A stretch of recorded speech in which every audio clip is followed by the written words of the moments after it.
Parkinson's disease is a chronic brain disorder which in the US alone is second to only Alzheimer, affecting over 1 million people, as Dr. Tatiana Forward, a molecular geneticist, told me. Alzheimer's disease is the most common neurodegenerative disorder. It affects about 4 million Americans.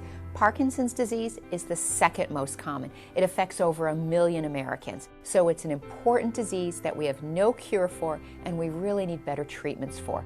Michael J. Fox has raised awareness of disease and also made people aware that it can affect people at all ages of adulthood. We've learned so much about Parkinson's disease. We now know that there are genetic factors that can contribute to disease risk. So we have focused the study that we're doing with the Michael J. Fox Foundation around that knowledge and studying people who carry mutations or changes in the DNA in particular genes. The two genes we're studying are LRRK2 and GBA, and asking, why do some people who carry these risk factors, why do some people develop disease and why do some people not develop disease? And we think that's a really important way for us to develop new treatments by understanding what are these extra factors that, again, make some people more likely or less likely to develop disease. Some very famous people have made their fight with Parkinson's very public, including Linda Ronstadt, Muhammad Ali, Janet Reno, and of course Michael J. Fox, whose foundation has stepped up to be in the forefront of trying to find a cure for this chronic disease.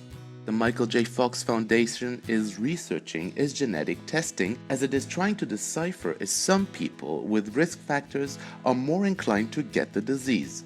One of those people who went to get tested himself was John Gilman, who was quite shocked to discover he actually tested positive. There's always something that we can be afraid of and that we could choose to have it affect our daily life, but I'm not choosing to do that. I've met so many Parkinson's patients who choose not to do that as well. What was a negative piece of news that certainly was unexpected since then has become something really positive, because I've been able to become a participant in this research study and participate in trying to help find a cure for Parkinson's in a way that I uniquely can, because it's my genetic makeup. Dr. Forward compels everyone who might be part of a risk factor group to go get tested for free at one of the many locations throughout the country. As the more people will be tested, her research will have a more accurate conclusions in the end. We're calling out individuals, particularly of Ashkenazi Jewish ancestry, particularly with Parkinson's disease themselves or a family history, to consider having testing for these two genes. And if a mutation is found, to participate with us in this study funded by the Michael J. Fox Foundation, where they'll be seen at a site.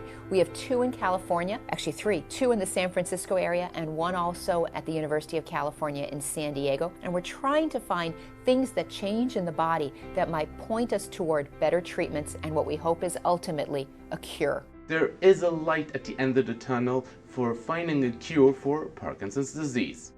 For California Life, I'm Ron Jacobson.